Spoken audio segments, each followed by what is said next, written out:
Welcome back to Papa Joe's Trains and Toys. Train trivia. In 1872, Miss E.M. Sawyer became the first female American telegraph operator. That's your answer from last video's train trivia. Here's this week's or this video's. Tune in for the next video for the answer. So in this video, I'm putting together a signal tower. It's an older signal slash switching tower. It's a Bachmann Plasticville, cheap, $3, $4, maybe five. I don't know. But here I am putting on some black window coverings so that from the outside you won't be able to see into the tower. Not sure if I'll light the inside or not to have a little bit of a glow. All I used was a little bit of construction paper and some painter's tape that I cut down into little strips.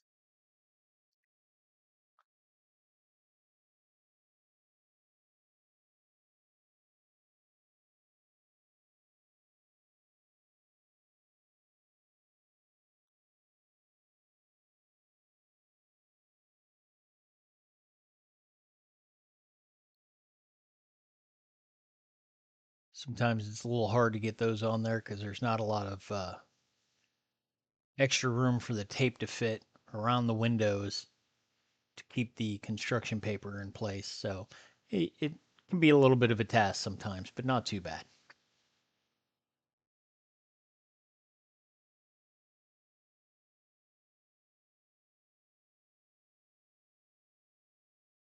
So once I've taken care of that, next comes the assembly portion. It's pretty straightforward and simple. There's little tabs on each of those wall panes. Um, Basically, they're snapped together boy-like buildings that people used to use, um, not just around trains and train sets, but they had actually released them originally for Christmas, around Christmas train sets the kids used to play with. Here you can see I'm using the 1, 2, 3 blocks to make sure everything's straight and square again as I kind of snap it together. They're a little older plastics, so they're kind of warped and didn't come out as great as I wanted it to, but it's workable. Did file down and sand all the little nubs and things off that I could find. To me, a thin cement, a couple of drops holds everything together. And it's called cement, but it's more like a solvent. It kind of semi melts the edges of the plastic, and then the plastic bonds to itself. But it's definitely better than using, you know, old model aircraft glue, goopy. That stuff was just horrible back in the day, and it still is. I'm glad they've come out with things that work a whole lot better. Super glue's not too bad. I tend not to use it as much as I do the thin cement, though.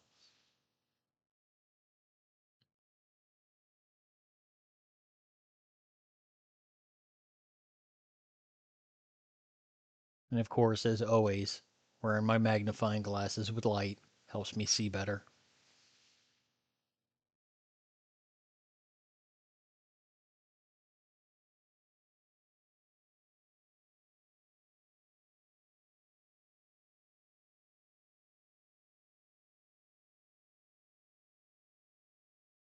Decided that the glue on the inside wasn't going to be enough. There was some gaps in the walls, so I went ahead and put some thin cement at the corners of each piece. Held it together for a little bit to hopefully get it to bond a little bit better and not have as bad of a gap. This video was originally going to be just the assembly of the signal slash switching tower, but I have done some painting and you'll see that later on in the video. This will be part one of two. In the second video, I'll go ahead and get it finished up and everything done. Again, back to the 1, 2, 3 blocks. Put one on top, make sure everything's nice and square. Let it set for a little bit. Then I'm going to work on the roof, and the stovepipe had broke off multiple times. This is the first time I glue it back on, and then later on, painting, I break it off again and have to re-glue it back in place, which can be a little bit tedious. It's a pretty small piece, and the break wasn't clean, so it's got little edges to it. I fiddle with it for a few minutes here, a few moments. Concurrently, while doing all this, I'm also working on the train room, getting it set up and getting wood cut. If you haven't seen my other videos, there's a boxcar video up on the page, and there's also a part 1 of the train room build up on the page. You see me using the X-Acto knife to try and get that stovepipe right where it belongs. Gives me a little bit of a problem, but not too bad. Here we are with the stairwell, the front deck, and the roof to be put on. In hindsight, I probably should have waited for all 3 of these pieces until after I painted the sides. I'll have to remember that in the future, because now I have to paint around obstacles instead of painting each individual piece.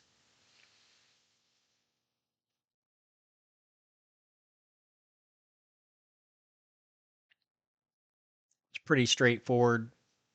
There's 2 holes in the side of the wall. There's 2 pins on the stair railing.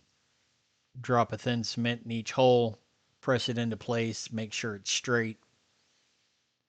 Then I do a little bit along the seam going up the side of the wall to close that gap up. Same thing goes where the front porch or front walkway, whatever you want to call it. There's 2 tabs on the side of it, slides right into the bottom of the tower. Well, slides right in. I had to force that thing in pretty well, actually. Plastic's a little warped. Not even sure I actually needed to glue it in. That thing would have stayed forever. But, just to be safe, still got to glue things together.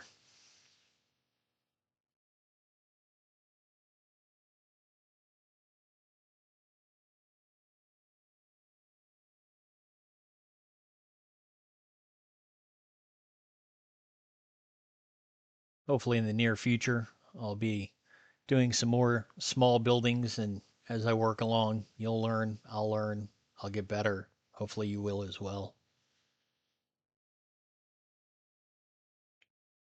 That is why I went out and got, some of these cheaper models to work on first before starting to put together, you know, other large models that I've purchased at, pretty much full price, that they're not exactly cheap nowadays, but goals.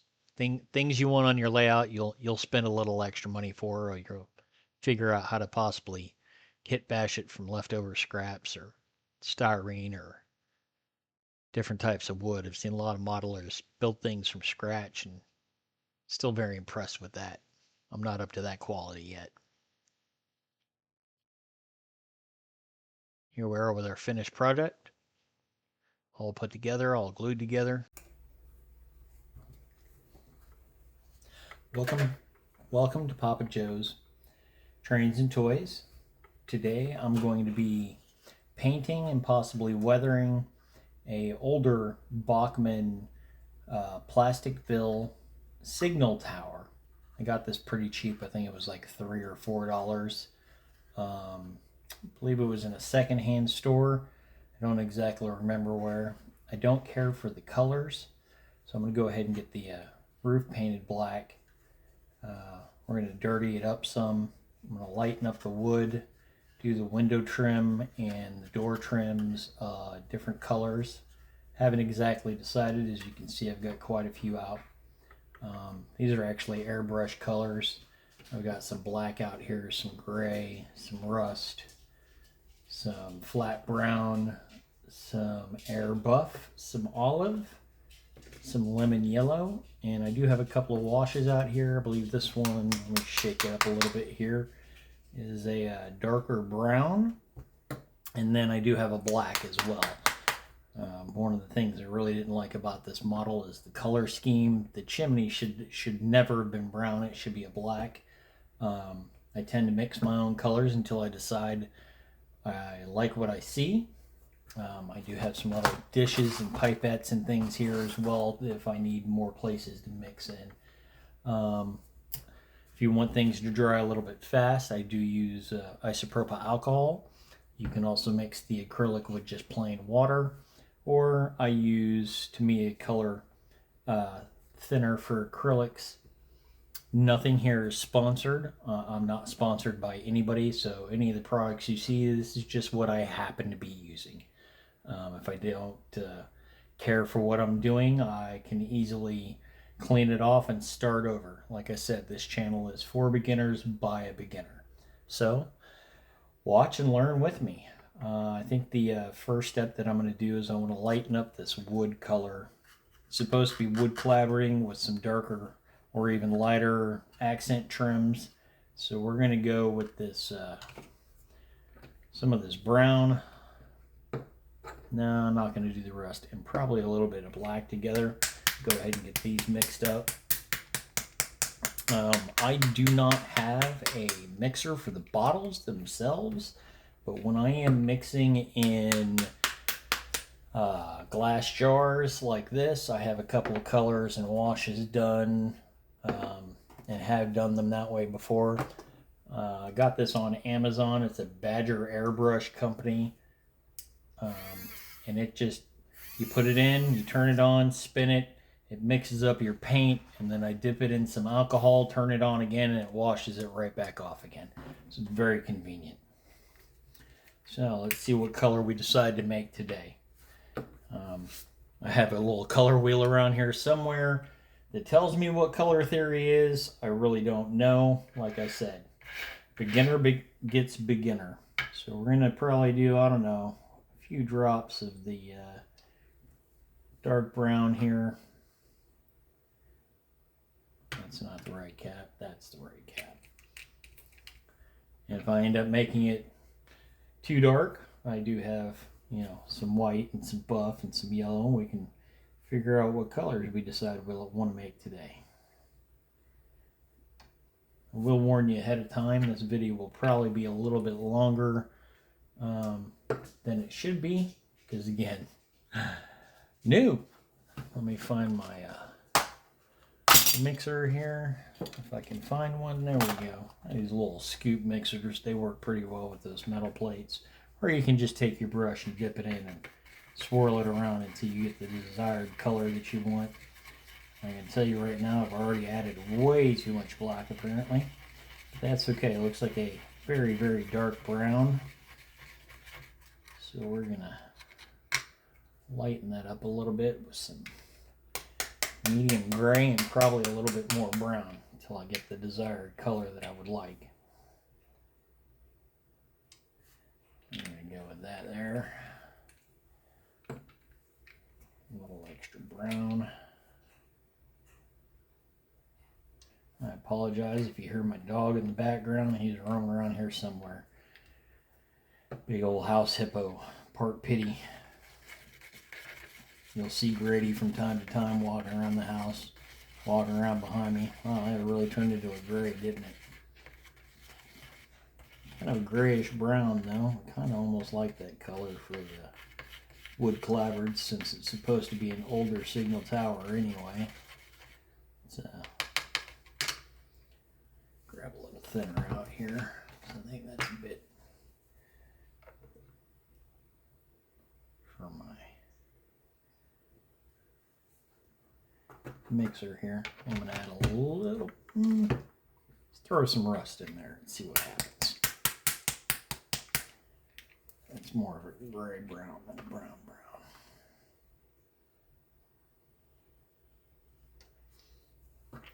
And like I said, I'm just kind of winging this today. Felt like sitting down and doing some painting. Figured I'd record what I was doing. There we go. That's a little bit better. down all of the sides, make sure everything gets mixed in there pretty well. I kind of like that faded brown look there. That's a little bit better. We'll see what it looks like on the model, since the model itself is brown plastic anyway.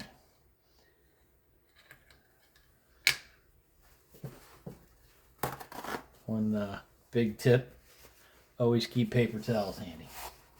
You're going to need them.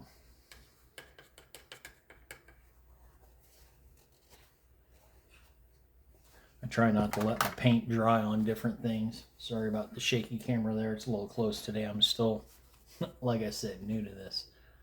Let's go with, we'll try that brush there. See how things go. Let's start on the back side, just in case we don't care for it here. Oh, no, I kind of like that color. That's actually not too bad. Hopefully you can see that pretty well with the camera. I'm not too sure. Again, I'll probably edit these videos long before I upload them, so you'll probably see some of this and not all of it.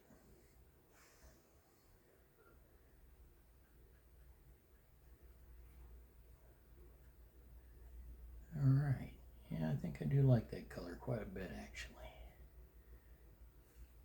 Looks kind of like a dingy old gray brown. I can always add some weathering powders to it later. Sand it up a little bit to take some of the newness off of it. Add some dust.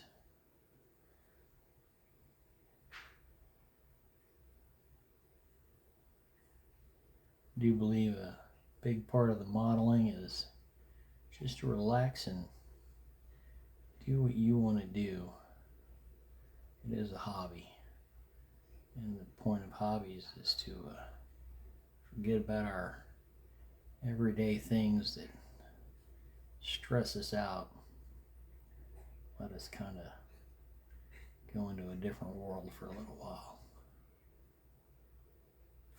Alright, I do think I need to put my fun-filled magnifying goggles on down here though, because I have a hard time seeing the fine details. Hopefully my head's not in the way of the camera, though I don't believe it is. I'm just gonna kind of slather this on. Get that first coat on. Let's see if we need to actually add any more.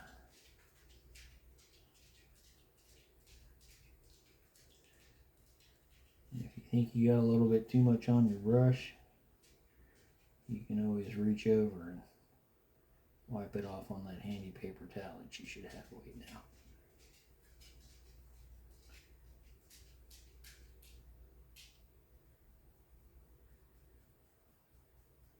And don't worry if your hands are a little shaky, just kind of go slow and see how things go.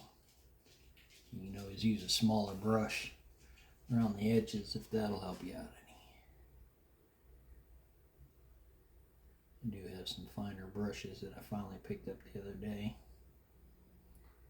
Because I do. I have a little bit of a shaky hand as I'm getting a little older, which is okay. You can always come back later with a Q-tip or toothpick, pick off the excess with some thinner or alcohol.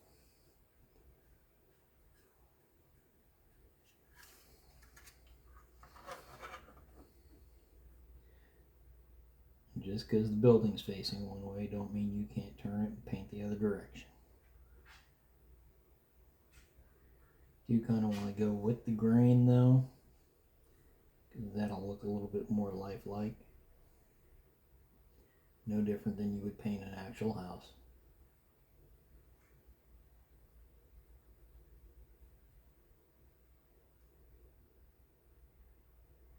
I like doing this kind of work. Like I said, it takes your mind off of things.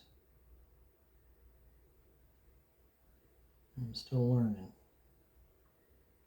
Takes a little extra time sometimes.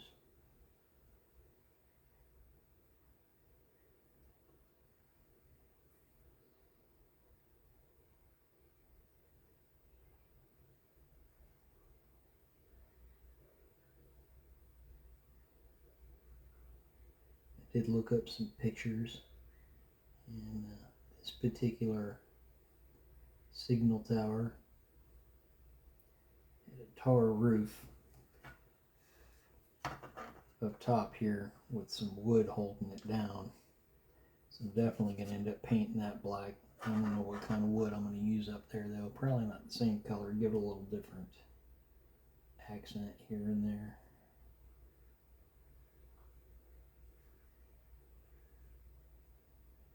Let me know in the comments what you guys want to see too. I'm always willing to try new things. Or if you have any tips or hints of what you've done.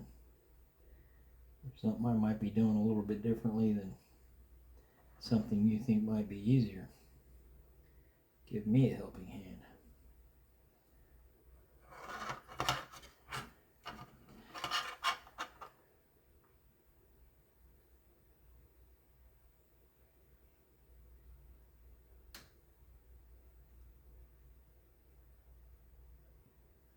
And don't worry, I'm not going to bore you. I'm going to finish this one side here.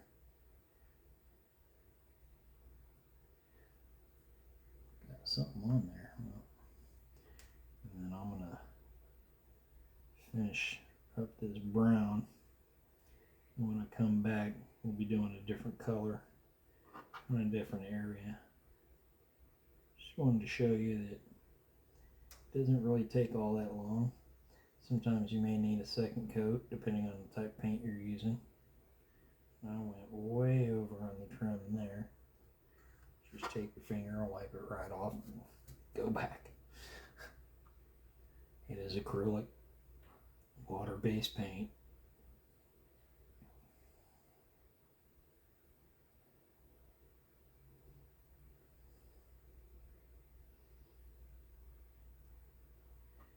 And that already looks better just being that brown versus being that brown.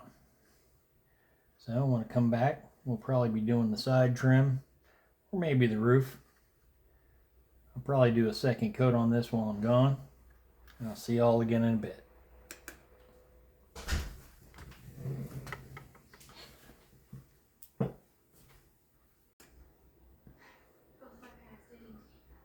So there's the first coat. I think I might leave the darker trim around the outside, but I do know that I'll need to do a second coat. And of course I still have to do the roof.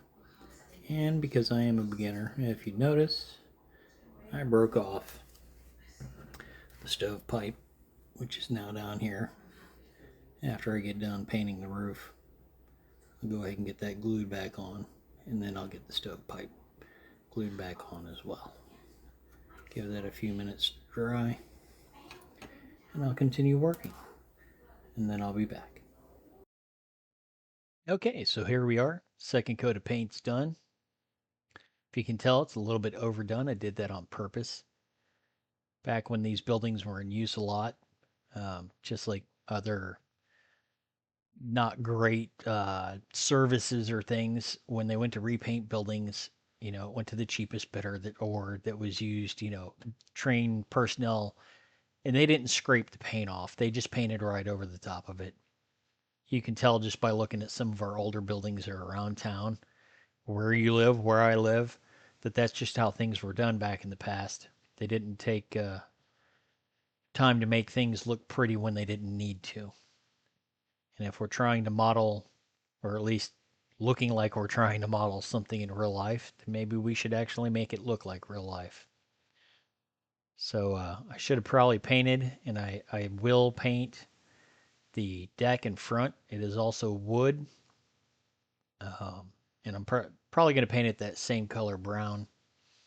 Not sure if I'm going to do a different color for all of the trim pieces and the stairs yet, but I'll definitely do something with the roof. And here comes our blooper reel. So I was trying to hold things together initially putting this together, I was having some issues, and I thought only a couple of drops of little glue would work, and I could just keep moving along. And I squeeze a little too hard, and the whole thing falls apart.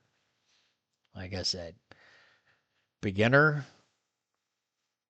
and that's how things go sometimes. You have to trial and error, learn as you go. One step back, two steps forward, not a big deal. So I finally get it together, and but I like to show when I have issues. That's why the blooper reels are even in here, so that you can learn from my mistakes as well. Again, thank you for following along. Hopefully you'll like and subscribe at the end of this video. More to be coming soon, and hope you have a wonderful rest of your week. Thank you for watching Papa Joe's Trains and Toys.